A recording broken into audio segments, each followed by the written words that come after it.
Skeletons in the closet. All right, come on. It is a glorious day, my Holy. brothers and sisters. Bending government. He's taking down the government.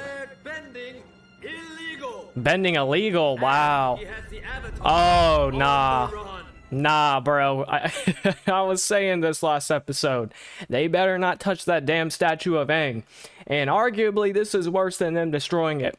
Brother just defiled it, slapped his damn mask on it, and is like, yeah, this is me now. It's a statue of me, Amon. Crazy work, man. We gotta do something about that, because I don't like to see my boy Aang get done dirty like this, brother. Come on now. For the future. Okay, here's Hiroshi Sato, the bomb. Bending will no longer exist. Finally equal. Everyone's finally equal. United forces are on the dream. Oh, But we they know the forces will are coming. prevail. Damn. This is crazy, man. They got a lot of people in their corner, a lot of supporters. And I bet they're searching for Korra right now as well. Whoa, whoa, whoa. Secret passageway. So I guess what they're doing, it seems like they have equalist outfits on right now, Korra and Mako. And last we saw them in the, last couple minutes of the episode.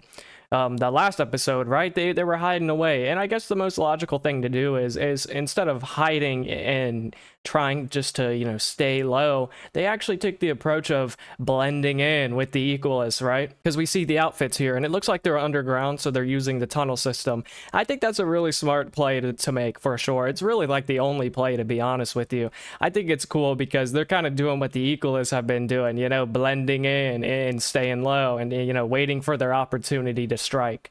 But I just wonder, what's the opportunity gonna be? I imagine it's gonna have to be in the chaos of everything that's gonna happen, because we know that the national forces, or whatever they're called, led by the GOAT General Iroh, they're gonna come, and it's just gonna be chaos, man. So maybe the opportunity will arise then. I'm not too sure though. There are knock some heads. They'll never know. No, we can't go up there, Korra. General Iroh's coming with the one who's running. Amon's gonna run. I wouldn't be sure about that.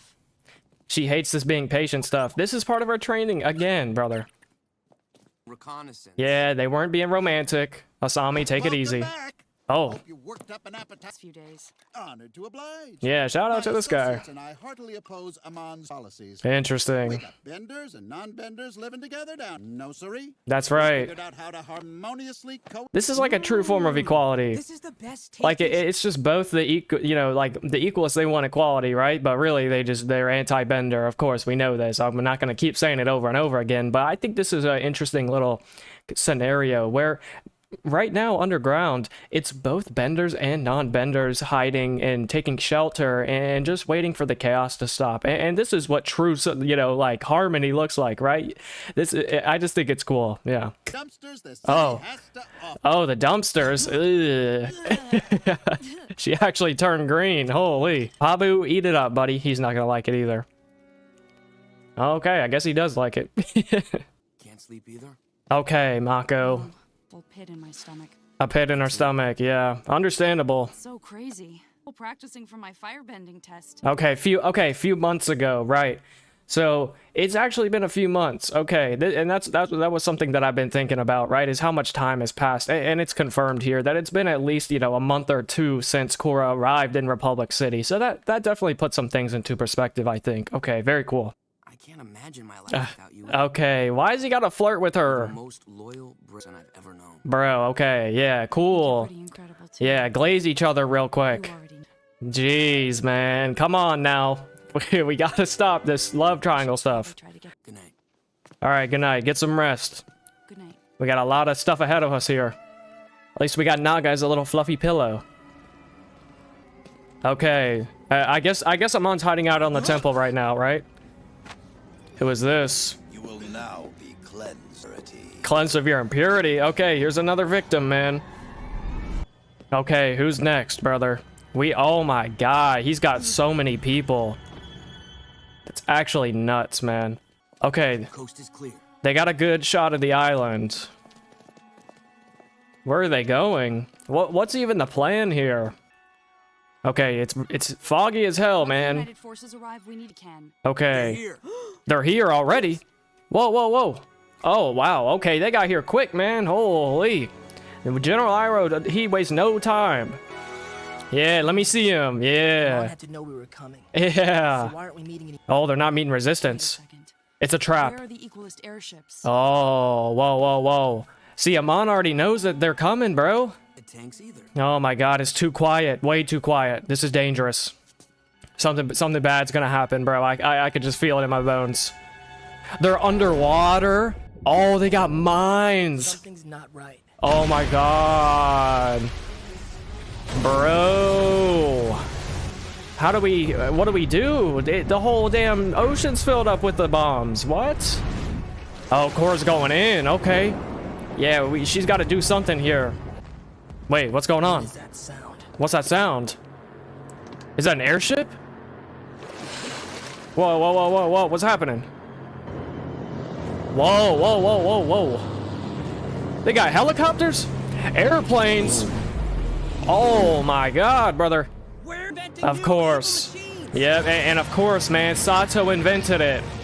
That's diabolical. Tell me they're not gonna just drop bombs, brother. Whoa, whoa, whoa, whoa. Oh my god. They're actually dropping bombs. Dude, this is crazy. Oh. Okay, dude, this is nuts, right? Like, one thing that I think is really interesting about Amon and, like, the Equalists is, like, their approach to battle, right? Like, it's super tactical, and it's very reminiscent of, like, real-world, you know, battles, where it's, like, we have the Navy fleet coming in, right? And then they're like, okay, well, we're gonna sit there, and we're gonna wait, and we're gonna make them think it's safe for a second, but then we take the mines that we have underwater, and we release them. And then once the mines kind of get the ships out of the way and weaken them a little bit, we bring in the airplanes to drop bombs from above. Crazy work, brother. Like, it's just so cool to see how tactical Amon is and just like how coordinated they really are. Very... Oh, okay, good dodge. Oh, they're jumping ship, man. Okay, everything is just going wrong already. Damn. Jesus. Earthbending ain't gonna work against the planes, brother. I hate to tell you. Oh, they got one. Okay, yeah. Yeah, let's see that firebending, Iroh. Yeah. Hey, by the way. Let me get my lion mane out of the way. Okay. For anybody that hasn't seen it yet. You know I'm rocking with Iroh, man. Come on, I'm rooting for him. Let's go. Jeez. This is just warfare, man. The Korra's going deep underwater. Oh. Come on. Oh. Yeah. Okay, good dodge. Redirect the torpedo. Ooh, very good. Come on, General. What's the next order? Oh, he's just in the battle too. He's taking them all down. Holy. Yeah, come on. Okay, and like this is kind of out of nowhere, right? But I just had a thought pop into my head. And that has to do with Iroh, and more so like firebending in general, right? Like, I think about that one episode at the end of Book 3 in Avatar, when Aang and Zuko, they realize the true nature of firebending, right? They go to the island, and they meet the twin dragons, you know, I think it's Ren and Shaw, I think that's their names, right? And they learn the true nature of firebending, and how it's like life energy, life force, and it's not fueled by hatred or anger, right? I'm wondering if that knowledge actually got passed down. Like, I would assume that Zuko would pass down that knowledge to his children and grandchildren, right? But if he did, it would be really cool. I'm just wondering if that's still like a well-kept secret and something that isn't really common knowledge, because a lot of time has passed and I feel like that knowledge could have spread for sure. But at the same time, I really don't know if people would actually spread it. But that's just something I was thinking about, so yeah. Oh, he's punching it. Ooh. No way, man. Come on, get my boy Zuko / Iroh 2 out of here. We gotta save him. Okay, Korra, nice. Thank you. It's all right. I've got you. Yeah. I wonder, have they met before? Avatar Korra. Avatar You Korra. saved my life. Yeah. Thank you. Okay, back to the shelter, man. What's going on? Oh, she's healing him. Prepare to mega tanks. I forgot she could do that. These new high-speed aircraft. Advantage, Amon outsmarts us. Amon, he does outsmart us. He always has a better one. But we're not out of the fight yet. Yeah, tell I like him. this man's confidence. Yeah, I like his confidence too, Bolin. Fight. Yeah, what's the plan again? Second wave of reinforcements is on the way. Okay, I need to warn them. more We still reinforcements. have a way to get them. The recipient of this. Okay, man, he's making the radio station. Hell yeah. Second division of the United Forces. Yes. Wait, who? Hold on. What did you just say? Secret message. Boomy. Commander Second division of the United Boomy. Wow. Forces. Yes. Tenzin's brother. Wild man. Commander you'll ever meet. Okay. Ready, sir. Do we get to see We Boomy? ambushed and destroyed by equal retreat to Red Sand Island. He's doing Morse code. Do not approach city. All clear. Okay. That's a good message to send. Hell yeah. Now comes the hard part. Wise, Boomy's fleet will never be able to retake the city. Okay, get rid of the aircraft. Leave at dawn. We ride at dawn. We find the aircraft where they fly out Time from. to take them. It's time to take down my father. Okay, yeah, come on, Asami, let's go. What's wrong, Korra? Sorry, but going with you tomorrow. She's not going. Why not? Why not? I'm sick and tired of hiding from Amon. It's time I face It's not a good plan. It's not a good plan. Together.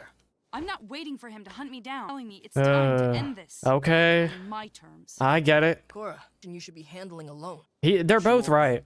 I'm going with you. Okay, man. Of course, Mako. Look, here's the thing.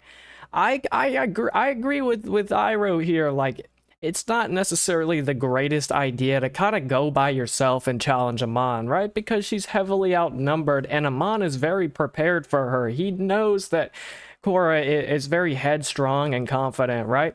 And this is how Korra handles things. It's on her own terms, and it's how she does it, which is admirable. It's respectable, I think, right? But I believe that Amon knows exactly how she thinks, and that she will come to challenge him, because I haven't forgotten, right? The duel. Amon promised that there's going to be a duel between her and Korra, and I think that he can kind of piece it together that she would come to him instead of him coming to her, right?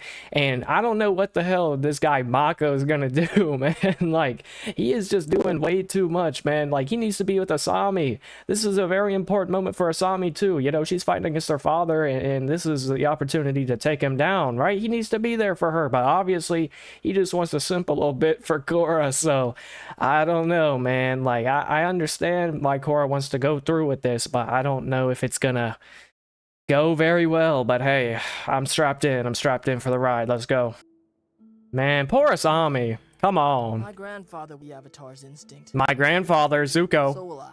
Okay. It's weird hearing him say that when he is his grandfather, kinda technically. His voice actor, at least. Love you, little bro. Oh, that's sweet. And bro's crying over there. Korra, be careful. I will. You should bring Naga. Oh, bring Naga. Take good care of Bolin. Okay, yeah, take care of Bolin. Aw, that's sweet. Asami, no messed up between us. Okay, now he wants to Whatever happens apologize. today, how much I care about you. Whoa. I care about you too. Okay, it's getting messy. Good lord, man. Whatever. It's kind of wholesome, I guess.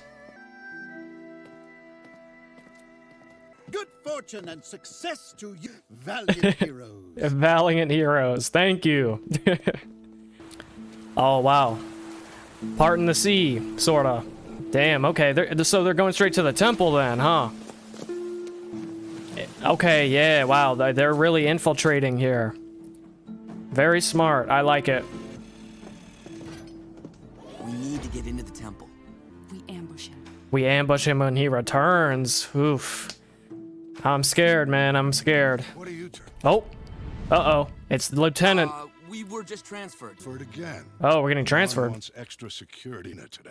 Oh, at the arena. Why? For what? The rally. You should have been Interesting. briefed about this. Oh, he's suspicious. Okay, Know we we're passed. going in. We passed the stealth check. That's good. A little secret. Ah, okay, yeah. Secret entrance. Cool. Okay, hide in the attic. Surely everything's cool in here. Oh, it's Tarlock. Oh, shit. Here to rescue me. Interesting. We had no idea you were here. Hey, this is interesting, right? Because, like, now it's, like, I kind of forgot about Tarlock for a minute, but it seems like he's not really an enemy anymore to some degree. At this point, it's like Amon is really the true guy we have to focus on. So Tarlok, it seems like he got his bending taken away. He's not really there to get in our way anymore. So I'm wondering, how is he going to play into this? Maybe he'll give us some information that will help us, or maybe, you know, we'll free him and he'll try to... I really don't know what he can do, to be honest, you know, because his bending got taken away, allegedly, from what we saw, right? So, ooh, okay, yeah, come on, talk to me, Tarlok. No idea you were here. Why is he keeping him locked Are there up, other prisoners though? on the island? That's very strange. One. And what Yeah, makes you so special? yeah, good question. I'm Amon's brother. Whoa, whoa, whoa, whoa, whoa, whoa, whoa, whoa, whoa, whoa, whoa, okay. Holy shit, okay. He's Amon's brother? Wait, what? Oh my god, that actually changes everything, man. And what my mind immediately jumps to. Tarlok's father was a psychic bloodbender. Tarlok, also a bloodbender, a psychic bloodbender at that, right? Are you telling me that Amon is actually a bloodbender as well? And he has the ability to strip people of his bending? Nah, bro. Nah. This is an insane reveal. And it really puts it into perspective, like, why Tarlok was feeling some type of way against Amon, right? Because I imagine... I could be wrong, but I imagine Tarlok actually knew that it was his brother. Maybe he didn't, maybe he did, right? But if he did, then that would explain why he felt so strongly against the Equalists, right? Okay, man, I'm starting to, my thoughts are getting scattered here. Let's just keep watching, man. This is crazy. Crazy. Northern Water Tribe. He's from the Water Tribe. A waterbender and a bloodbender. Whoa. Alone? This is insane. No, he didn't know. After he captured me. Oh, he didn't know. End up becoming a Father. It all began with your cone. Dude, okay. With his former gang. What's going on? He escaped prison appearance. He did facial reconstruction He assumed a new surgery? identity. Water Tribe. Okay, okay. That's where He went to met the tribe. My mother. Whoa, brother. Caring woman. This is nuts. What the So hell? long together. So he fled Republic City after changing his identity. Noah talk. 3 years later.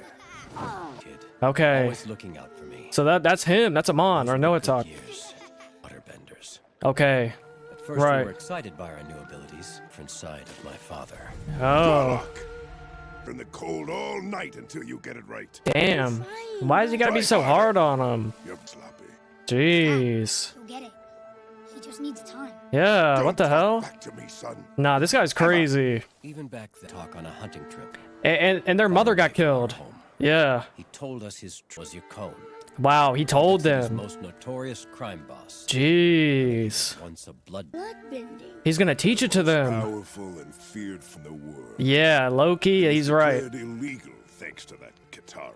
Katara. Oh, you calling him a cow? Strongest Whoa. Hey. You cannot call Katara a coward like that. I will not accept the Katara slander, buddy. Hey, I will not accept that. Take it back. Take it back right now. Longest line of bloodbenders in history. Jeez. Boys have this power to master it. He's gonna force them to learn What it. happened to your bending, Dad? His bending got stripped. Right. That's why I brought you out here. To Oh. learn your destiny. This is crazy because, like, I don't know why I thought I was like, oh, maybe Yukon, he's changed his ways, you know, after he got his bending taken away, he's gonna, you know, he's gonna be reformed and be a better person. Nope. He went here, you know, to find someone from the Water Tribe to have kids with them, and then so he could teach them bloodbending, right? He wants to carry on the legacy of bloodbending. It's not like he actually, man, he's not a great father whatsoever. He might be the worst father of all time, bro. Like, because it seems like he only cares about them training. He was so hard on them during their waterbending training, and he wasn't being a very, you know, compassionate, loving father at all. And so it makes so much sense why he fled Republic City in the first place. He got his face changed and he went here so he could extend his bloodline because he knew that his blood was so powerful because of the bloodbending, right? The what do you call it? the telekinetic, psychic bloodbending is just so incredibly powerful. And that's all he cares about. He doesn't really care about anything else. And that's what he ties his identity to, you know, just like a couple other people, right? So this is making a lot of sense. Yeah. Destroy the Avatar. Destroy the You Avatar. must avenge me. That Jesus. purpose in life. That's your purpose. We're behind us. Talking insane, man. Actually, worst father of all time. My father took us on another supposed hunting trip, bending. He secretly trained The them. truth from our mother. Oh, he didn't tell their mother. Oh, they're training on the animals. Jeez. Yeah. Toughen up, Tarlok. Your skin for this. Toughen up. Wow, man. Wow. And of course, Amon's like the prodigy. Very good. And now Amon feels validated for Years later, this. My father taught us to bloodbend anytime, Moon. Oh, okay. Then he taught him the next Practiced level. constantly. Of it.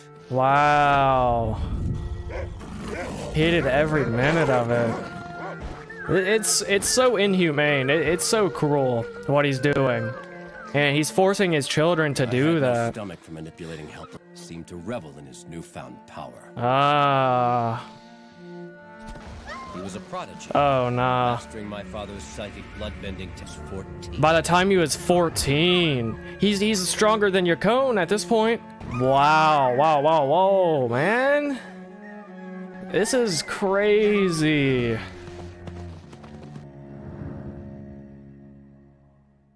That's the way it's done. I for. Wow, I just realized Yakone has the three Even though ponytails as Noah was well. my father's favorite, it wasn't any easier for him. Expectations and demands. Right. That makes a lot of sense. The loving brother I once knew became cold, attached. Became cold and detached. Man, it's just like, you hate to see this. Like, this really puts it into perspective. Like, I genuinely thought that Tarlok was a bad guy, right? But really, like, they're both victims of their own father, Yakone. You know, both Amon, or Noatok, I guess, right? His true name. Noatok and Tarlok. They're both victims of this guy. You know, they were both just great children. And this all goes back to the nature and nurture thing, right? They were just both, you know, loving children, very kind-hearted, very pure, right?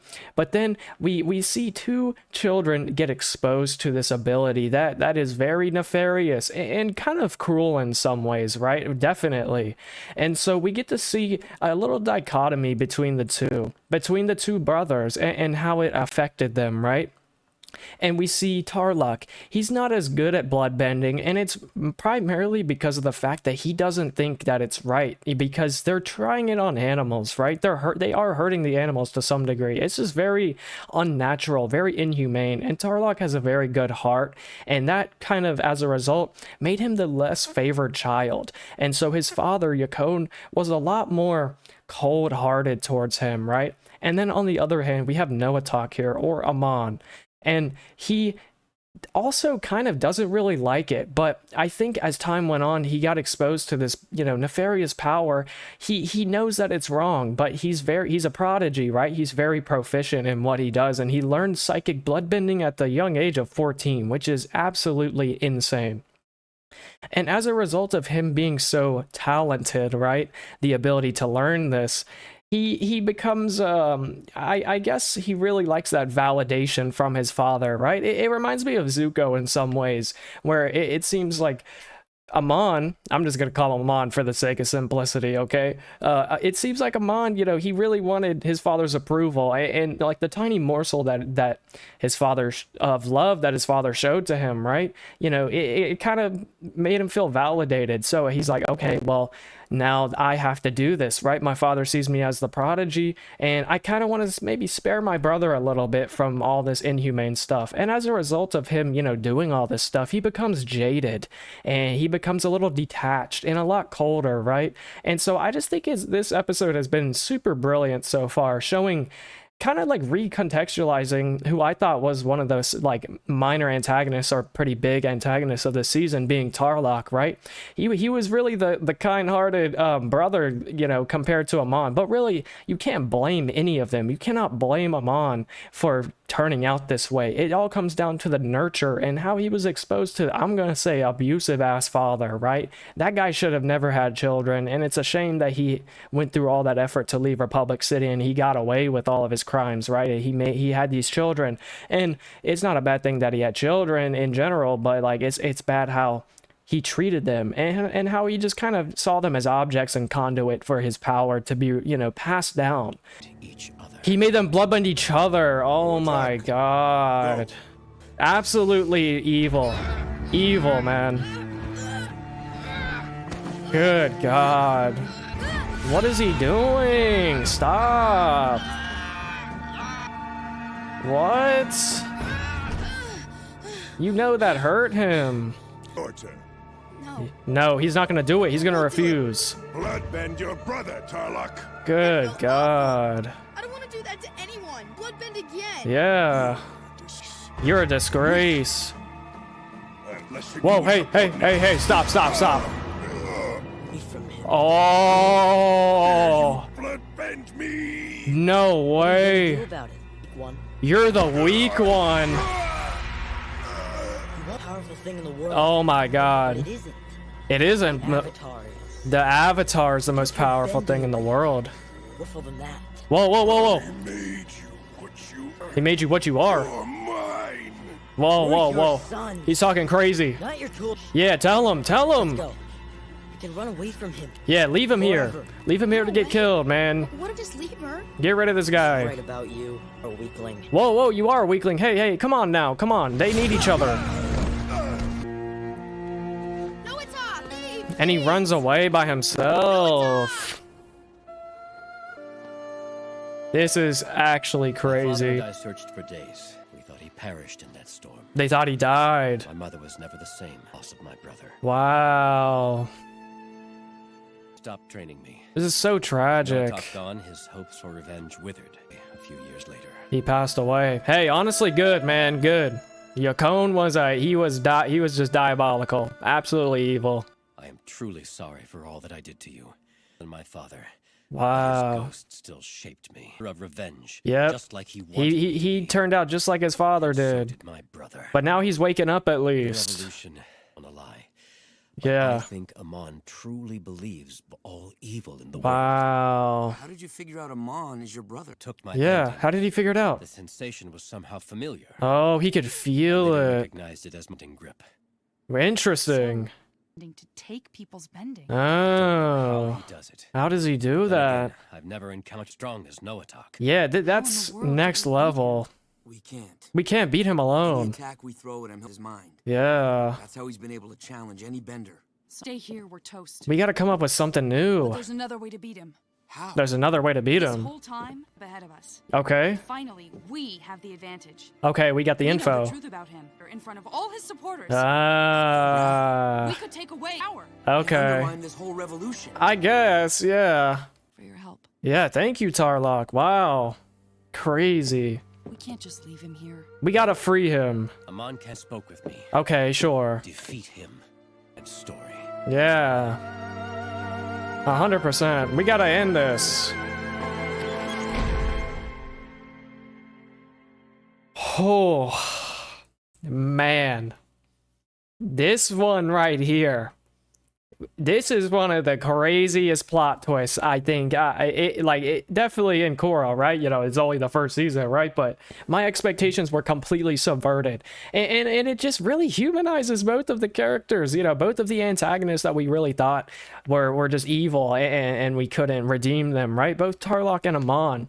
But we get to see exactly how this all turned out. And I think it couldn't have been revealed in a better way, right? With Tarlok saying that he's his brother. And how this whole scenario wasn't really either of their faults, Amon's fault or Tarlok's fault. It was Yakone. Yakone was just an evil bastard from the beginning, man, and he really just... I really think that Avatar Aang, like him in the gang, maybe not Aang himself, but someone in the gang, they should have just killed him. They really should have just killed Yukon right there and, you know, save the children from this terrible, horrible thing that they had to go through. You know, it's just so tragic to see their backstory and how Yukon just used his sons as a method of revenge against Aang. It's such a cowardly, selfish, like ugly thing to do, man. You really like can't get worse than that. You know, it's like he just used his own sons. And yeah, you could say, oh, maybe, yeah, well, he loved them after all. No, I don't know, man. It really seems like he just used his two sons as a tool to kind of continue his power, because he was so butthurt that Aang took away his bending, because he used it in a very nefarious, evil way. He was a crime boss, right? He would take away from other people. He would hurt other people for his own selfish gain. And so he was so angry at Aang for that, for taking away his agency.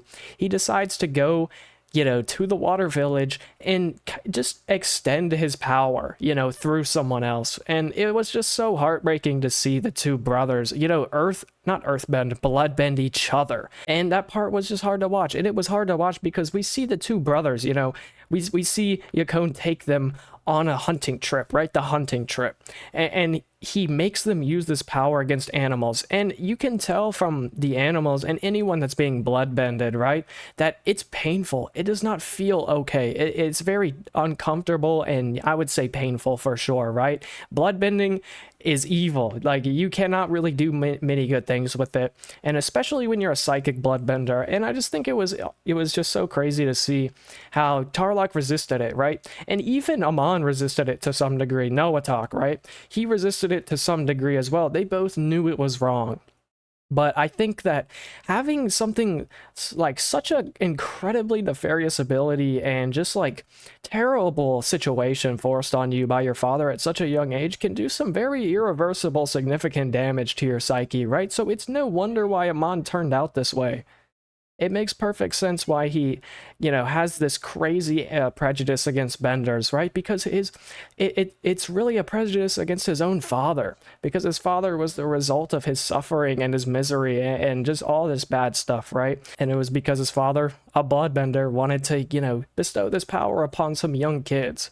And he just did it in the worst possible way, right? You know, he could have actually taught these two kids how to use it in a better way, right? Maybe to heal people, to help people. But no, he just used it for complete control, you know, selfish reasons. And it was just crazy to see him, you know, Amon, Noatak, to bloodbend his own father, right? He had enough of it. He saw that what his father was doing was just too much. It was too evil, you know, pitting his two sons against each other, all in the sake of revenge and getting stronger, right? And so I just think it was sad to see the brothers kind of separate, right? Amon's like, well, you are a weakling, but really it's not weakness, it's just kind-heartedness, you know? It's so misguided, but you can't help but feel bad and understand why he would think that way, why he just wanted to run away by himself, right? And just kind of forget everything that, not forget everything that happened, but separate himself for it, right? And I think it was really interesting how that little dialogue he gave to his father, Amon did, before he left, right? And he was just like, bloodbending is not the strongest form of bending.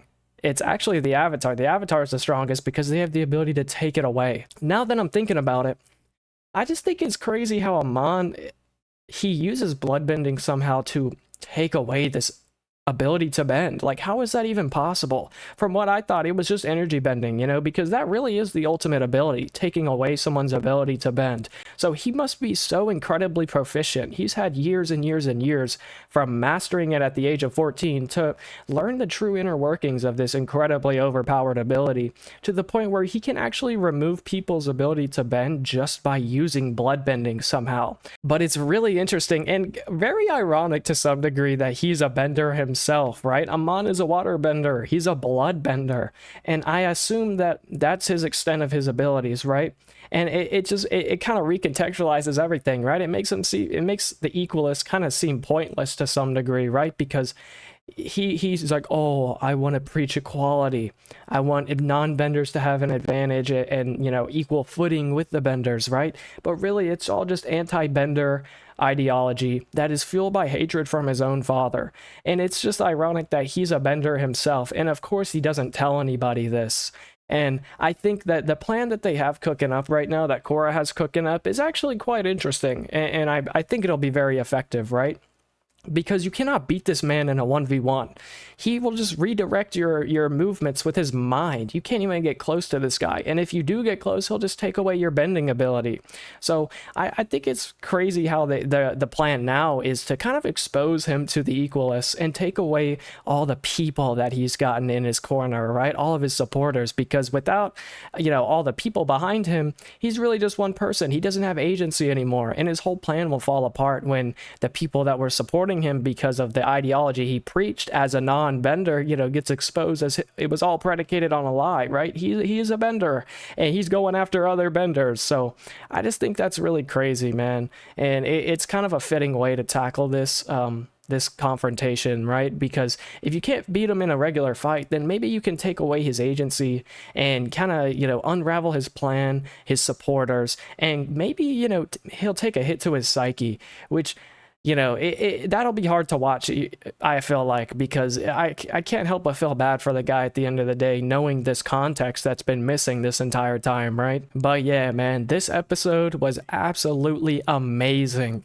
And shout out to Tarlok, man. I can't believe I'm saying it. I thought Tarlok was some evil ass guy, and he was to some degree, right? He got lost in the sauce and he became just like his own father. But I think, when he realized that Amon was his brother, he kind of snapped back into reality. He realized what he was doing and how it was wrong, and how he was just like Yakone these past few years, and he was trying to be better than his father, right? And so I'm really interested to see how this plays out, how this final confrontation is going to play out. I imagine it's going to be a duel between Amon and Korra, right? And so I'm really excited to see that kind of unfold. And yeah, man, this episode was great. I loved it. I love the little battle we get in the beginning, and how we get we see the little shelter that Korra and the gang were resting in, right? Before they took off, and because we saw Asami, Iroh 2, Zuko, and Bolin, they're gonna go take out the airships, right? Because there's more reinforcements coming. And so we take out the airships so we can get the reinforcements in here. We can kind of control the situation a little bit, win the battle that's going on in Republic City, while Korra goes and challenges him to a duel with this new information that she's learned. So yeah, overall, great episode. I really liked this one. It was just so crazy to watch, and I'm excited to hop into this last episode of the first book of Korra, man. So if you're still here, thank you for watching, and let's get into the last episode. Come on, let's go. Here we are, the end game. Okay, all right, we got half the team going to take out the airships. All right, half a team Avatar, come on. I think we found our secret airfield. On there. How are we gonna destroy it? You to tear up those runways. Those Yep, earthbend the runway. Aye, aye, General. Naga, take it easy. Yeah. No, come on. I know you want to help, Naga, but you gotta be our getaway car. Okay? Why would there be fence posts Whoa. with no fence? It's electrical. Of course, man. They love the electricity usage. They spam that ability. Okay, City Hall is officially taken over, man. We got all the Amon propaganda. Holy. I think it's very fitting that the rally is taking place here in the pro bending arena, right? It's all coming full circle. We start out, in the first, second, and third episode, it's like in the beginning of the arc we get introduced to the pro bending arena, right? And now the arc is over. It makes sense we're coming back here. It's coming full circle because Amon, he first showed up here and he did his little demonstration, right? So yeah, very cool. Yep, they're undercover, aren't they? Dude, this duel is about to be insane, man. Wow, they're cheering for his ass too. Joining Doric occasion. Okay, his plan's about to be foiled, man. He's not gonna be happy at all. When I was a boy, down my entire family and Whoa. left me scarred. Okay, and this is another thing, right? He's been, like, I kind of said this last episode, but I didn't really get super deep into it. I'm kind of interested in the fact that he keeps, like, saying this, right? Does he know that he's lying about this, or is he actually just trying to cover it up, and does he believe this is actually what happened? Is he trying to repress what happened, and he doesn't remember the full picture, or what? Because from what we saw, His father just died of natural causes, right? We never got to see what actually happened to his mother, to Tarlok and Amon, Noah Tuck's mother. But he's always saying that it was a firebender that took him out, right? So I don't know about that. That's just kind of weird to me. Equalize the world. Equalize the world. Hi, Amon. Oh. Korra's showing herself already. Oh. Damn. No, on down. Okay, this is crazy. Fear from the Avatar. He's not even scared. She has to say. He wasn't even Amon has been surprised. lying to you. Bill's bending away. Right. He uses blood bending to do it. He uses blood bending. Amon is a water bender. Oh, they're not gonna like that. Avatar. Oh, Making up stories about he's calling me her is a bluff. pathetic last resort. Your Damn. family wasn't killed. Father was Yakone. His father was His Yakone. mother is Councilman Tarlok. Oh, she's putting it all out on the table. Amusing tale shows Whoa, whoa, whoa. truth. Wait, he's taking his mask off. Oh, nah. Wait. What's the truth? Whoa. What the hell? This is what a firebender. What the hell? That doesn't make sense. He actually has a scar. He's a water bender. This doesn't make They sense. don't believe it didn't work. We said what we had to. How does he have the scar on his face? It's like an actual burn mark. Yet, Avatar. An event. Oh, the main event. Yep, the duel. Oh, whoa. Come on, bro. How, man? How did this man Amon get them? I thought Lynn sacrificed herself so they could get away. You're telling me she sacrificed herself so she could get her bending stripped away and they captured Tenzin anyway? And the rest of the family? Come on. I don't see... jeez, man. I wonder where their little kid is. Where's Rohan? Like, what? What? Damn, that's insane, bro. They got away. He cannot do something like We this. saw them get away. Nah, this can't be real. This has to be a dream or something, man. I have hurt you. Okay. I am sorry. Nothing you can say is gonna One day you will help. come to your senses again. One day you'll come to your senses. He is Be insane. a family after everything you've done. He's actually tweaking, Mom would bro. hate you for come. Yeah, tell How him. dare you? Avenging her death. You're avenging her death. Yeah, you're just being selfish. Good. Annihilate the fleet. That's right, General. Oh, come I on. intercepted your message. What? Exactly. Hiding. He intercepted the message. Dude, okay, everything is just going to shit. Like, okay, Tenzin, he got captured. Great. That's just awesome, man. And now he intercepted the message somehow and he's going to take out the fleet. I think it might be GG, to be honest with you. It's looking catastrophic. Like, this is just insane. And I just hate the fact that he's talking crazy to Asami. He's like, oh, one day you'll come to your senses. I'm avenging your mother, you know? But really, he's just being selfish, you know? He's doing the wrong thing, man. He's just feeling his own, you know, sense of justice and revenge, even though it's just completely morally unjust. So, crazy work, man. Sato, you are a bum. How are we gonna get out of here?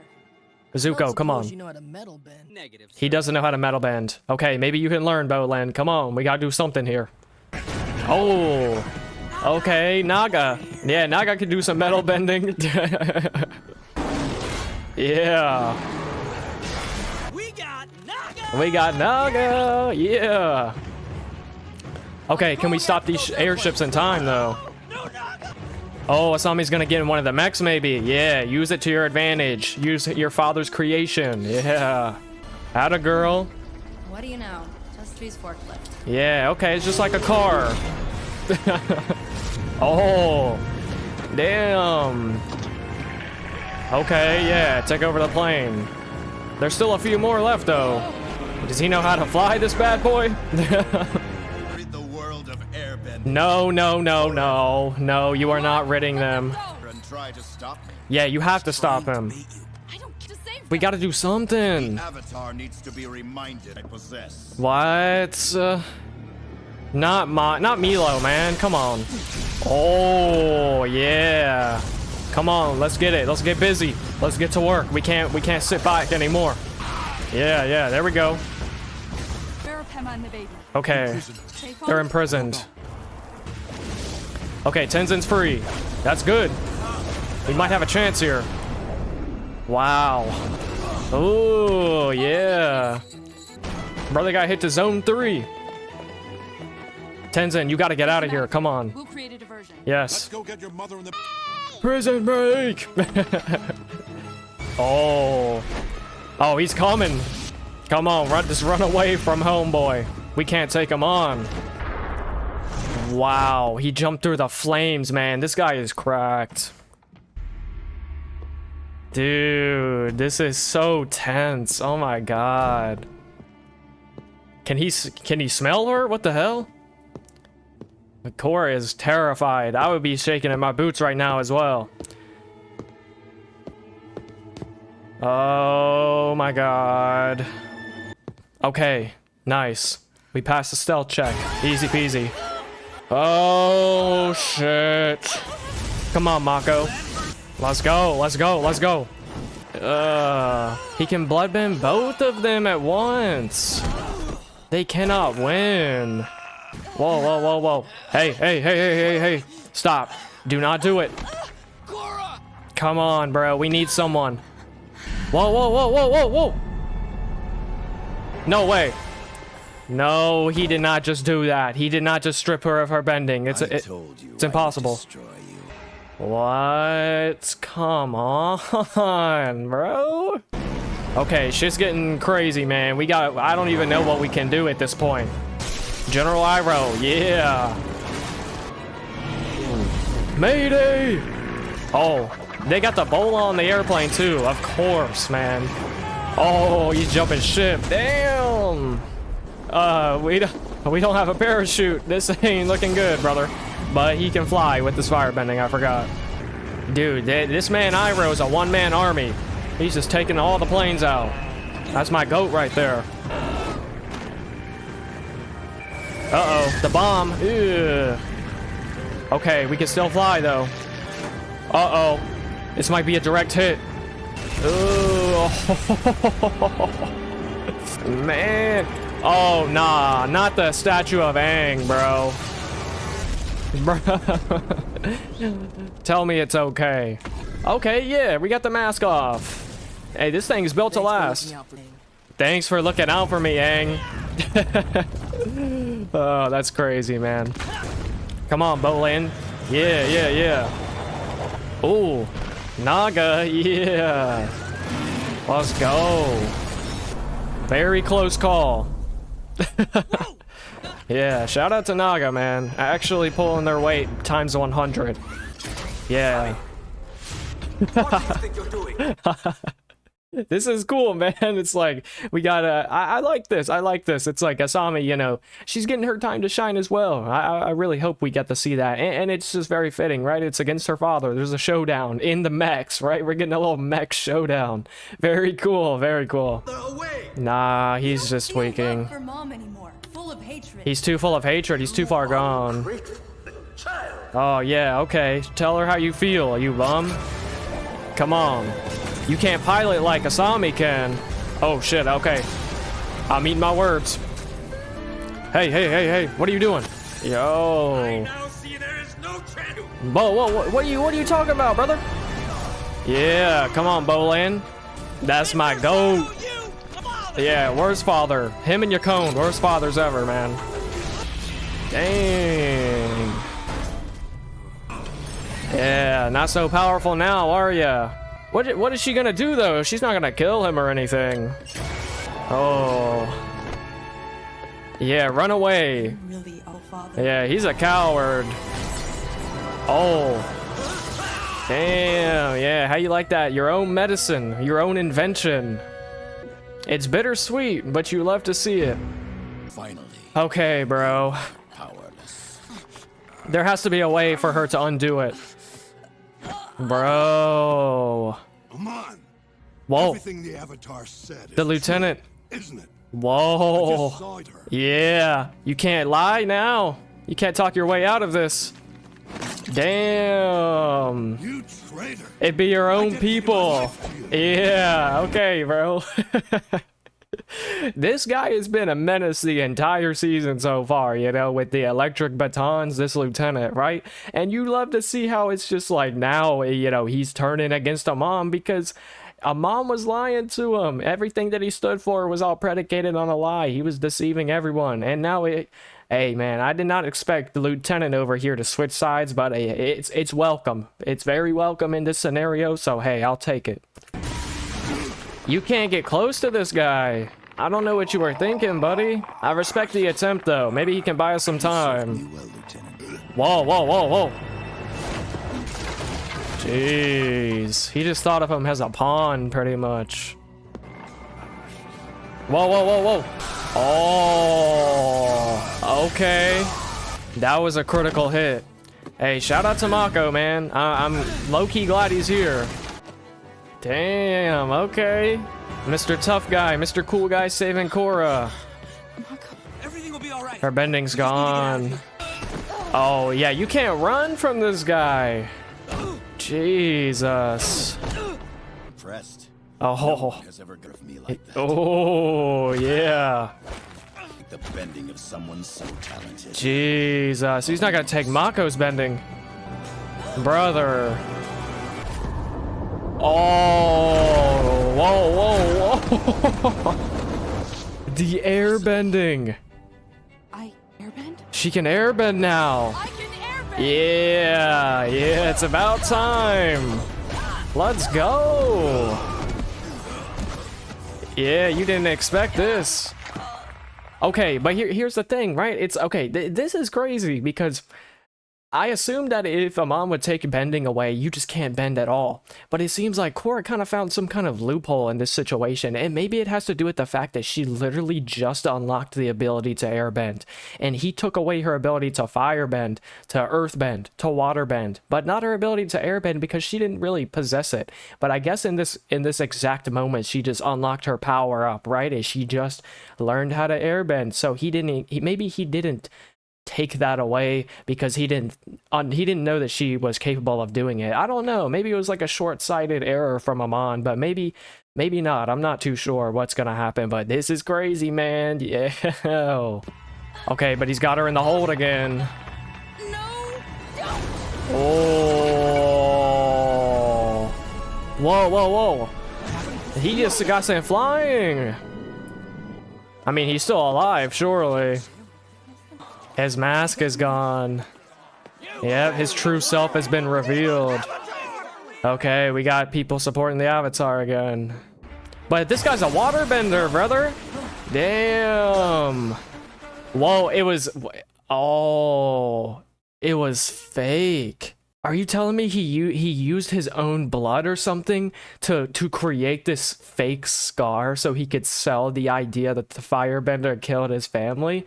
That is very, very crazy, man. I cannot believe that he would go that far, right? But it makes perfect sense. If he had the ability to do so, he would do it, right? So that makes a lot of sense. But I just love how this fight's turning out now, because now it's like waterbender versus waterbender, right? So cool. So cool.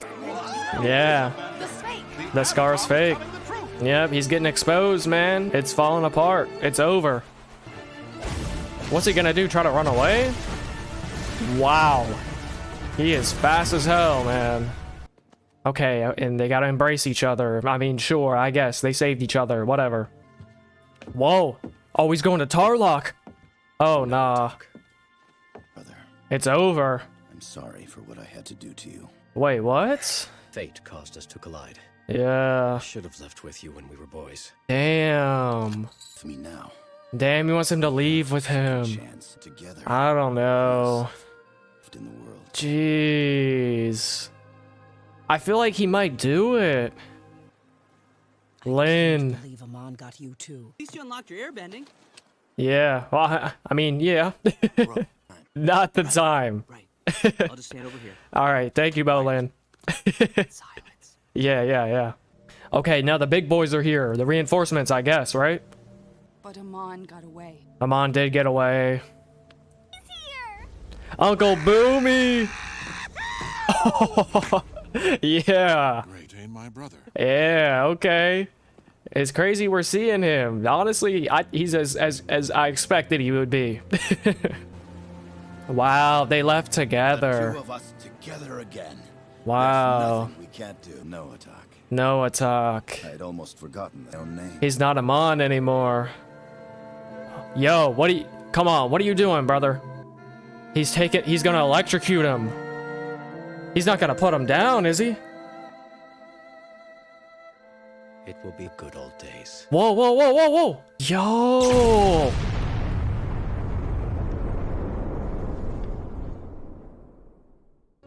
He took both of them out. Oh my god, what? Nah, that is so insane. Dude, what? Katara, Gran. She couldn't fix her. I've tried Korra's bending. She can't do it. Wow. The best healer in the world. Try If it. Katara can't do it, no one can. Nothing else I can do. Still airbend. She can still airbend. Connection to the other elements severed. Wow. That's actually game changing. Dude, To be all right, Korra. I'm speechless. No.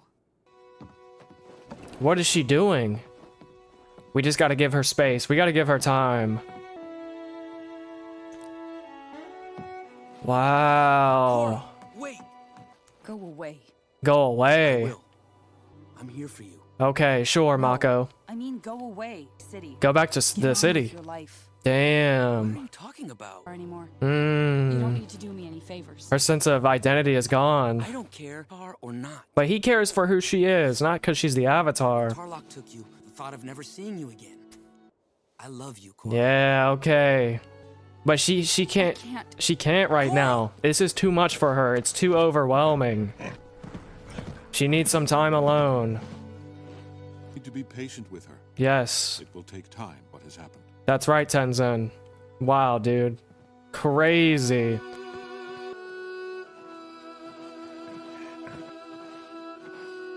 Damn. So bittersweet. Not even sweet, it's just bitter at this point. Wow. She just gotta let it all out. Tenzin, yes, go comfort her. Tenzin, I just want to be left alone. Called me here. Whoa, whoa. It's Aang. Aang. Whoa, whoa. Finally connected with self. Oh my god. When we hit our lowest point to the greatest change. When we hit our lowest point, we're open to the greatest change. This is cinema, man. You think it would be Tenzin, right? Insane fake out, but it's Aang, and it makes perfect sense, right? She may have got her bending taken away.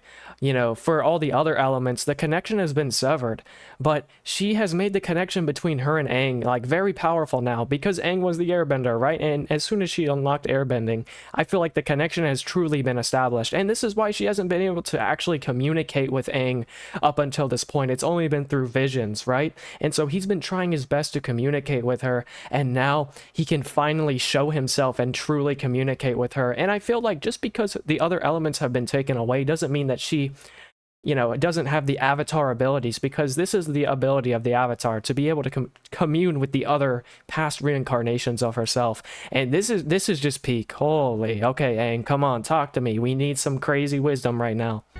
Kyoshi, it's all of them. Whoa, whoa, whoa. Is he energy bending? No way. Or maybe he just established the connection. She finally did it. Okay. Oh. Yo. She can still do it. She just entered the Avatar state for the first time. She looks so cool. Oh my god. Yeah, there we go. So cool. Okay, I guess they're meant for each other. I love you too. Damn. Okay, pour us on me, bro. Yo. Okay, but what happens next? She can energy bend. What? No way. That is unbelievable. Come on, Lynn, show me that earth bending. Show me the metal bending. Yeah. Holy. crazy. Let's go. You love to see it. I am so proud of you. Yes. Korra. Avatar Korra. Yeah. Beautiful. Absolutely beautiful shot. Dude, wow. Dang, dude. This... Holy... I'm not gonna lie, I felt the magic, man. I felt the magic from the original show. Like, this episode was just incredible. Where do I even start? Like, this finale was just so good. And I'm just gonna go ahead and say this. This season was really good, right? But I think I got a comment somewhere saying that this show was originally only planned for one season.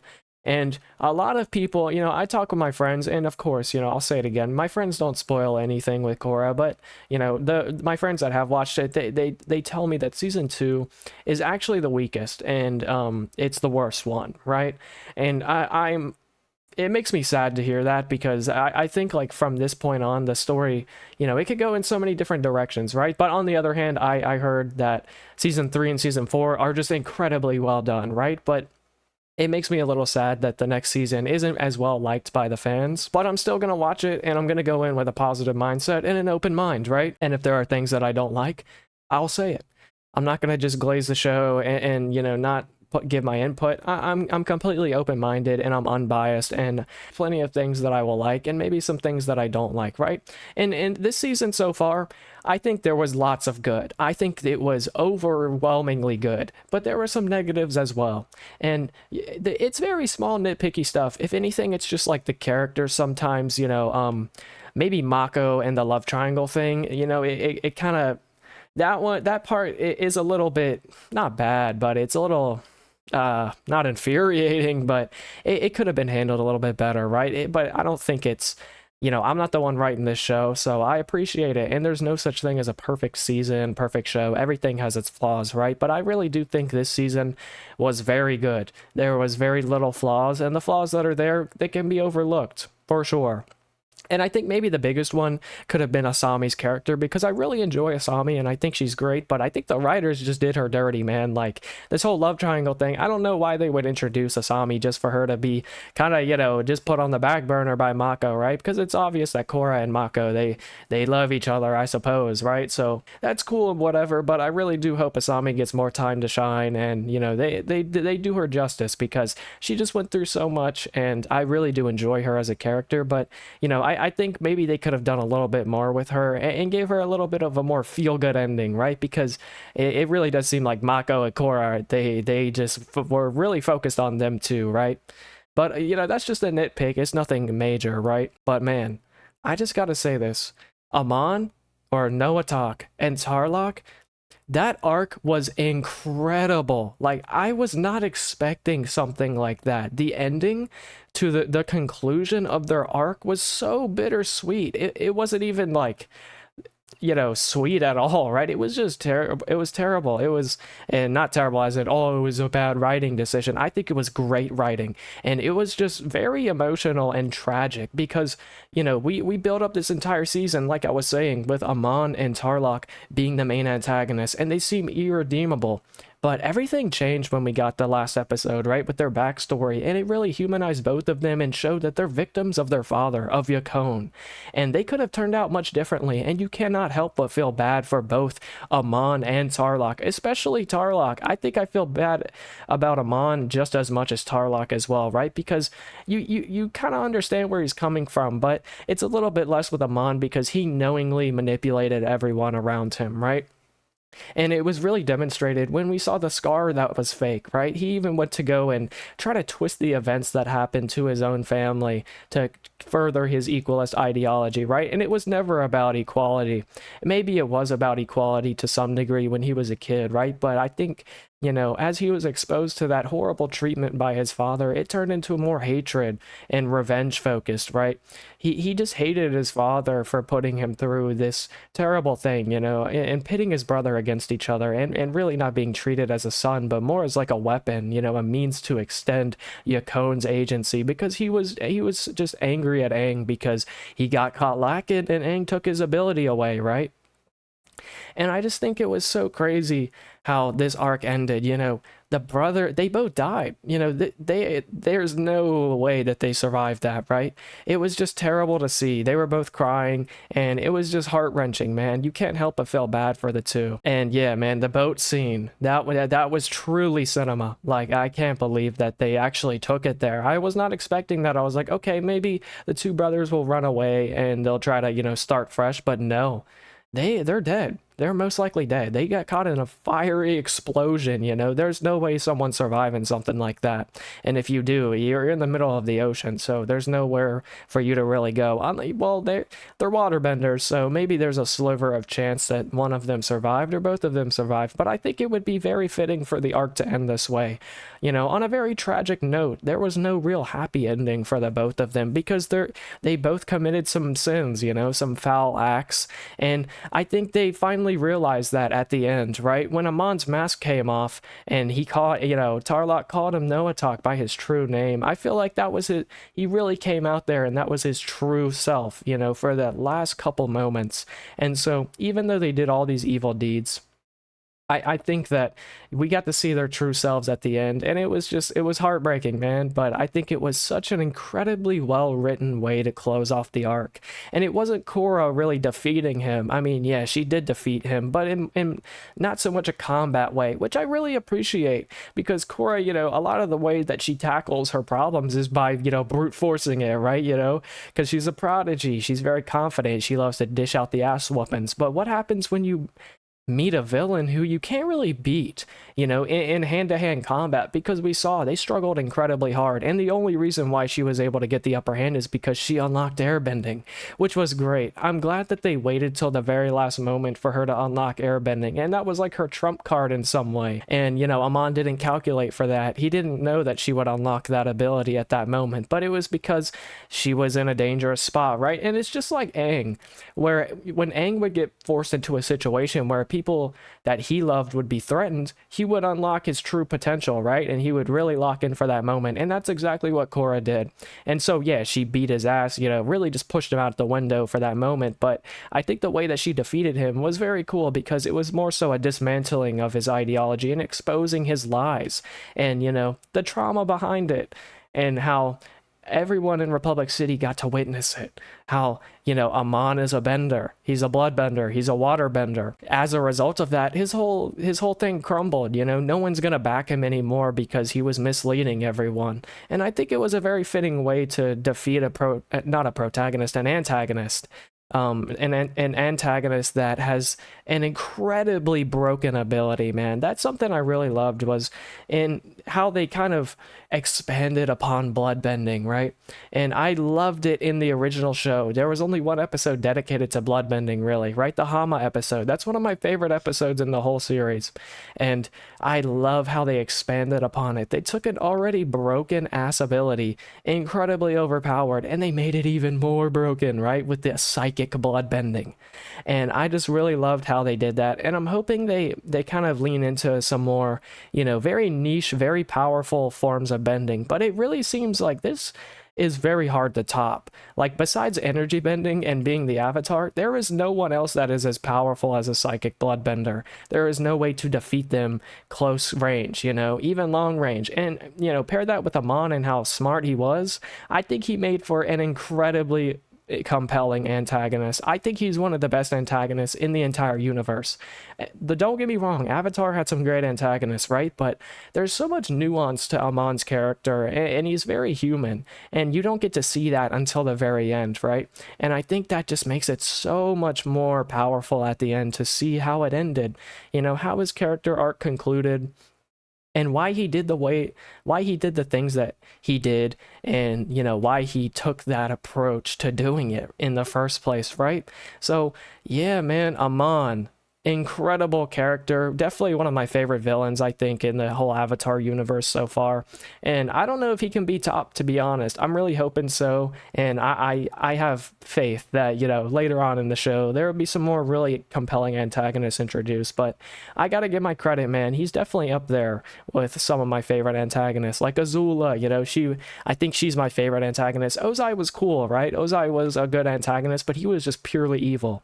Amon is much more nuanced than that, and so was Azula. And I just love it when it's very gray. It's very morally gray. It's sort of ambiguous, you know. There's no true concrete answer. Was he evil? Was he not? Yeah, he did evil things, but you could all chalk it up to the nature versus nurture argument. You know, you could just say it was a result of his father, his corrupt ass evil father, that put the two brothers through that terrible stuff, man. But yeah, it was nuts, man. And I do think it was cool to see Aang finally communicate with Korra, because that's something that she didn't do, is communicate with the previous avatars. And that last scene, you know, where we saw all the avatars, you know, finally communing with her, it was peak, man. And it seemed like Aang somehow bestowed the ability to energy bend upon her, which is truly the ultimate ability. And that's what Amon was sort of going for, right? Because I just remember what he told his father. He's like, yeah, psychic bloodbending, you think it's the most powerful thing, the most powerful form of bending. It's up there, don't get me wrong. It's probably number 2, but number 1 is being the avatar and having the ability to truly take it away. Because we see Amon, he has the ability to take it away with psychic bloodbending, right? But I do wish they explained it a little bit more. Maybe someone can comment and give me a little bit more insight into how he actually managed to do something like that without energy bending, but with blood bending, right? Anyway, it was really cool to see Korra have this power bestowed upon her. And I'm just wondering, like, yeah, she went into the avatar state and we saw her use all 4 elements, right? She's truly coming into her avatar, you know, persona and identity, right? But, you know, Korra is separate from the avatar. And I think that was like a big thing that they kind of tried to hammer in this season, is like, yeah, it's the avatar, but they're a person as well. It's not just the person is the avatar. It's like, yeah, they're the avatar, but they're also their own individual. And hey, man, Lin, the GOAT. I love Lin so much, and it was very satisfying to see her ability to bend get restored, right? And I'm thinking about, you know, what's like the ramifications of this. Where do we go from here? I'm not sure, but, you know, Korra has the ability to take bending and bestow it again. So maybe she'll go and try to bring back some of the benders that lost their ability to do so. Probably not Tano. But you know, she could maybe help out and do stuff like that. And I really don't know where the story could go from here. I truly don't know. I guess Korra will stay in Republic City, right? You know, go back to the temple and truly help out the city, because the city, it definitely needs some repair, right? There's a lot of things going on, and I think with the whole equalist thing kind of being dismantled to some degree, maybe the ideology will live on in some people, and I think it is definitely very diminished, though, right? A lot of people are no longer aligned with the equalists, and I think they need a new beacon of hope. And I think Korra, you know, with the ability to unlock her avatar state, can fulfill that role pretty well. But one thing I'm wondering is, yeah, she was in the avatar state and she can, you know, bestow bending back that was lost.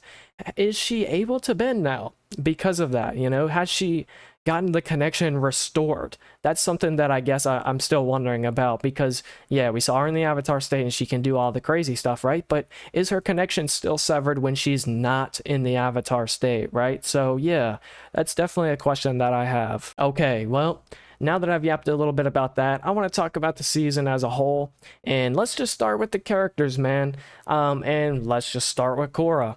I think Korra is very cool, and there's a lot of people that don't like her, and a lot of people dismiss the show because of her, right? But this is not Avatar The Last Airbender 2. She is not Aang 2.0. She is her own person, her own avatar, and she's very different from Aang, very opposite in a lot of ways. Headstrong, confident, cocky, to a fault, you know, where she doesn't think things through to some degree.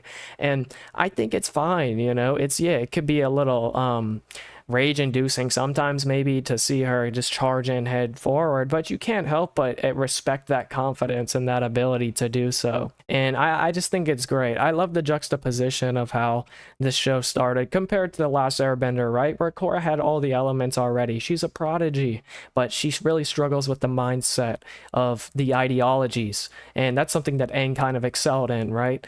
And I just think that, you know, that's probably why people don't like her as much, because she doesn't really really have the mindset, and so she doesn't think things through, and that can be sometimes annoying to see, but I think it's fine. That's her struggle, that's her own struggle, and I think it's perfectly acceptable for an antagonist to have flaws, or sorry, a protagonist to have flaws, right? And I wouldn't want a perfect protagonist. I don't want Aang 2.0. I like this. I like Korra, and I like how different she is from the previous avatars, right? So yeah, overall, Korra's fine, man. So yeah, overall, Korra's fine. I enjoy her. Okay, next up, let's just get it out of the way. Mako. This is a little bit different. I think Mako might be my least favorite character in this season, and my least favorite part of the gang in general, because of just how contradictory he is, right? And kind of an asshole to some degree, right? It's like, yeah, they're teenagers, they're humans, okay, they're gonna make mistakes, but it really just wasn't great to see the whole love triangle thing kind of just dissolve into Korra and Mako completely, and how Mako handled it with Asami, right? And I said this before, Asami did not deserve what the treatment that she got, and how they were enthralled with each other, Asami and Mako, in the beginning, but then Mako kind of just caved, and he realized that he had feelings for Korra instead, which isn't necessarily a bad thing in itself, but I think he really did not handle it in a great way at all. Yeah, he had some moments where he, talked to Asami, but he never truly reconciled it in a very respectable manner, I think, and he was very bitter towards her at some point, so it's very messy and it's awkward, I think, and I really hope it doesn't kind of take away from the dynamic of the rest of the group, because it's a group, there's Bolin, there's Asami, with Mako and Korra, right? It's not just them two. So I really hope the dynamic kind of shifts in a more positive way, because it's very awkward between the two, and it's just like kind of bitter in some ways as well. And so yeah, man, justice for my girl Asami. She needs to be fleshed out and given some better treatment, I think. And it's not like a problem with her character in general. I think it's how Mako handled the relationship with her. Okay, and next, might as well just go straight into Asami.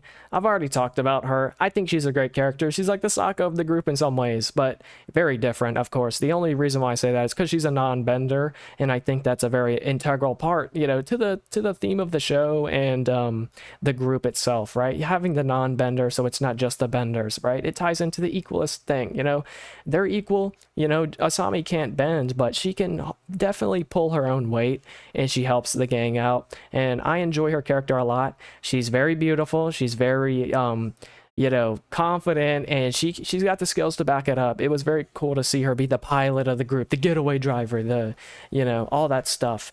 And I enjoyed her arc between her and her father and how it ended. I think it was very good to see her dish out the justice to her own father and tell him how it is, you don't even care about my mother anymore. You're just completely gone, and you've just gotten consumed by revenge and anger and rage, right? And so it was good to see that arc come to a close, but I do hope we get, some more things with Asami going on, going forward, right? And my boy Bolin. What can I say, man? Bolin, I love him. He's great. He really is the comedic relief of the group. He is pretty similar to Sokka in that regard, right? And, I'm rocking with Bolin. He's a great character, and I do hope he gets more time to get a little stronger maybe, and have some more agency, and get more time to shine as well, because it really does focus on Mako and Korra a lot, so I do hope Bolin gets some more time to, do what he does best, and I love his comedic relief and what he adds to the group. I think he's a very, very crucial part to the group. He keeps them together, through comedy, and, just how Sokka did with the original group, right? But yeah, that was great. And who else? Okay, Tenzin, great character. So hyped to see one of Aang's descendants have an actual very, crucial role and a lot of agency in this season, right? He's very, very high position of power. He's very powerful. He's one of the last airbenders, right? So, he said the thing.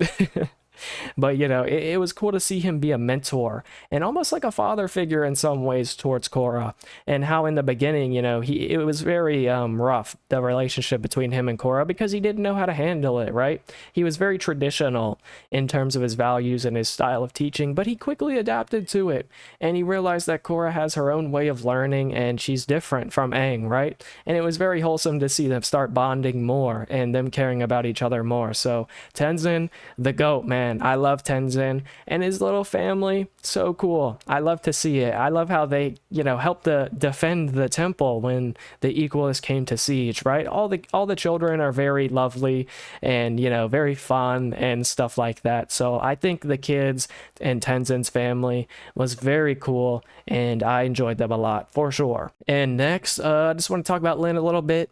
I've already got so much about her, so I'll keep it short, but Lynn, the goat, man, so cool, so badass, so awesome, and she's a little sweetheart as well. She's very similar to Toph in more ways than not. I feel like she's very different in terms of her demeanor, but she's a softie, and she cares about people, and she does what's right. She's a hero in my book, and I love to see her little last stand. That scene was peak, and her using the sonar ability, right? Her being a metal bender, so awesome. I'm very glad she got her power restored, and I hope she plays another role in the story, right? I hope she comes back and she actually helps, because she's just such a great character, and I love it when she's on screen. So yeah, Lynn, goated, man. Okay. And next, I'm going to touch about the world building a little bit, right? And I think the world building is a super interesting and very strong part of this series, and something that really allures me and keeps me interested on what's going on all the time, right? Just Republic City and how far we've come and how long it's been and how things have changed so much, from the OG show, even the movie, right? The movie kind of introduced Republic City and, showed us the concept of it, the concept of having a city where all benders are together. It's true harmony, it's equality, right? Because in the original show, it's all the nations are separate, and so we have a city that is kind of a haven for everyone, benders and non-benders alike. And I think it's great. There's a lot of good things that come with that, but there's also a lot of negatives, right? And that directly kind of leads into the equalist ideology, right? The whole benders versus non-benders thing. How some people feel like they have a disadvantage against the benders, and that's why I think Amon was great. I think his ideology actually had a lot of potential and a lot of truth to it, right? There is a problem with the benders, and how they have a little bit more agency over the non-benders, right? And I think it was very cool to see how this season and this show has just been pretty political so far, right? There's a lot of inner workings between how everyone views each other in this utopian city. There's no utopia. Every city's going to have its flaws and things that are not so great about it, right? But I think overall Republic City was a brilliant idea from Aang and the gang, and it was just really cool to see how everything has come. It's a lot more modern. It's very industrialized, right? It gives me like 1920, 1930s vibes, and I think that's on purpose, right? And, we get to see cars, automobiles, we get to see blimps, airplanes, big cities, towering skyscrapers, and a lot of things that come with that, all the people there together working with each other. We got people using bending in their everyday life, in their jobs, to make their lives easier. And I think that was a cool part of the show, man, this season, right? How there's lightning benders that use lightning to weld things, and how there's different styles of bending. And that's another thing, right? Is how the bending has changed and it's more modernized to some degree. And some people may not like that. They might not like how it's changed and it's a little less flashy. I think about the pro bending arena. I think that's a great way to demonstrate how bending has changed, right? And it's more controlled, and it's less like, I would say less traditionally martial arts focused, because there were so many, martial arts inspired movements and styles of bending in the OG show that aren't really as prevalent, but still here. And I think that's just to be expected. It's a product of its time. As time goes on, people learn to refine the techniques and make them more efficient. And sure, it might not be as flashy, but it's still really cool to see the progression. And one thing I like to think about is, are we going to be contained to Republic City for the entirety of the show? What happened to the other nations? Do we still have all the Fire Nation, the Fire Nation, the Water Tribe, the Earth Kingdom, and all that stuff, right? Do we still have those there in Republic Cities, just also there existing as well, right? For everyone to come to, and we still have the respective nations? Or has that been phased out as well? Are we going to go to, other tribes and other places in the world, or are we just going to mainly focus on Republic City? That's something that I've been thinking about, and I think it would be pretty cool if we actually took a little break from Republic City and we went somewhere else for a change. But then again, it's really hard to tell, so I'm not too sure about that, but I think it is interesting how there's a whole world out there that isn't just Republic City, and so I'm hoping they explore that just a little bit, for sure. And I just got to quickly, again, glaze the production of the show. I think the art style is incredibly good. Arguably, it's like a little bit more satisfying than the original show, and I hate comparing the two over and over. They're different, I don't want them to have the same art style and the same production and everything, but there's like a hint of familiarity to it. But this one is very artistic, and there have been so many shots and so many points where I'm watching the episodes and I'm just like, man, like, this is beautiful. All the backdrops, the set pieces, the scenes, the backgrounds, it's beautiful. There's so much artistic expression in it, and I love to see all the brush strokes. It really looks like it's been painted, and you can tell they put a lot of love into it, and it's just very visually pleasing to look at. 100%, man. So in terms of the visuals and the animation style, the art style, great. I think it was very, very good. And the music is great. I do like the music a lot. There have been a lot of moments where I'm just like, the music kind of, it makes me ascend a little bit. Like, it really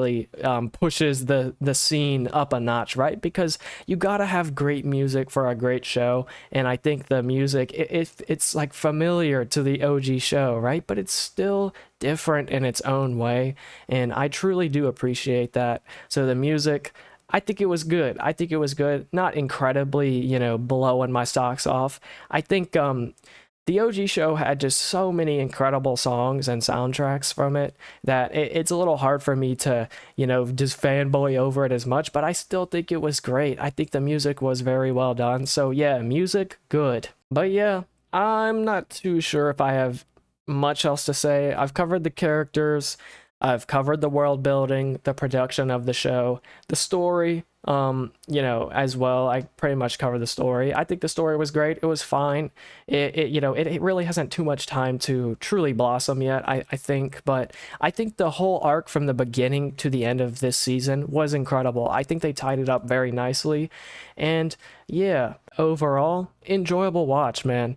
I think maybe there's like one episode that was like a little bit slower, but besides that, I don't think there was a bad episode, really. I really don't think there was a bad episode, and I would be completely honest and just let you guys know, like, if I didn't enjoy it, I would say it. But it was entertaining, and it's great having some stuff like this after I finish the show, and it's cool because I'm getting the lore accurate experience right now.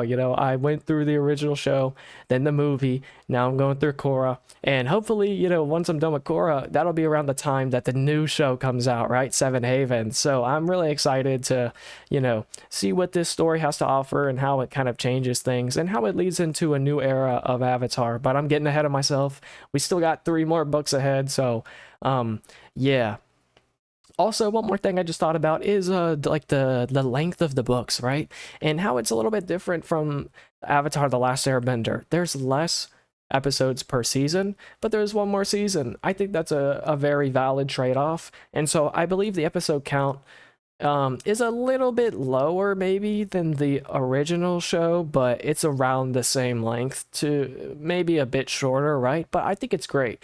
I think it's, it's a little bit shorter and sweeter, but I enjoyed it overall for sure. But yeah, I don't want to, rehash all the points that I've made and make this video just way too long, right? If you want to get all my thoughts, it's kind of like a stream of conscious type thing, where I'm just like, I'm saying as I go, and it's kind of just improv at this point, right? I'm just thinking about as I'm watching it. So, for my full thoughts on the season as a whole and Korra so far, if you've been watching all these videos so far, then you kind of know how I feel about everything else that I didn't cover in this last little section. But I just wanted to take these last, this last portion of the video and just give my thoughts on the season as a whole, try to condense it a little bit, make it a little bit more digestible if you want to hear me yap about this for that long. But I think that's all. I think that's everything I had to say. Legend of Korra, Season 1, Book 1, completed. Bada bing, bada boom. It was enjoyable. It was great, man. And I'm really hoping that Season 2 will not disappoint me very much. It's really hard for me to not like something, I try to find good in anything I watch, even if it's, not as appreciated by the fans. And I don't let other people's opinion kind of shape my own. I'm very confident in my ability to have my own media literacy and my own ability to form my opinions and not have other people influence it, right? But it is interesting to try to take it into account and try to understand what people say. So yeah, man, that's gonna be it from me. If you're still here, you already know I appreciate you.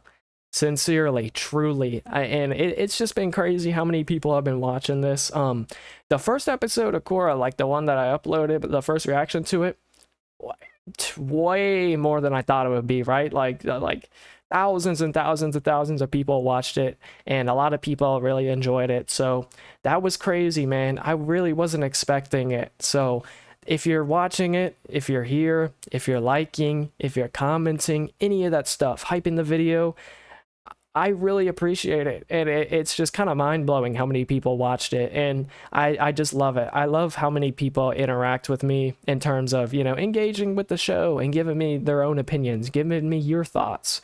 What did you like about it? Giving me fun facts. It's great. There's so many little things that I learned from you guys, and I just love talking to y'all. So if you're doing any of that stuff, commenting, liking, watching, that's great. And I'm never going to ask for it. I'm not going to sit here and beg, please, like the video, subscribe. I'm not going to do that stuff. It's kind of corny. I don't want to just beg for it.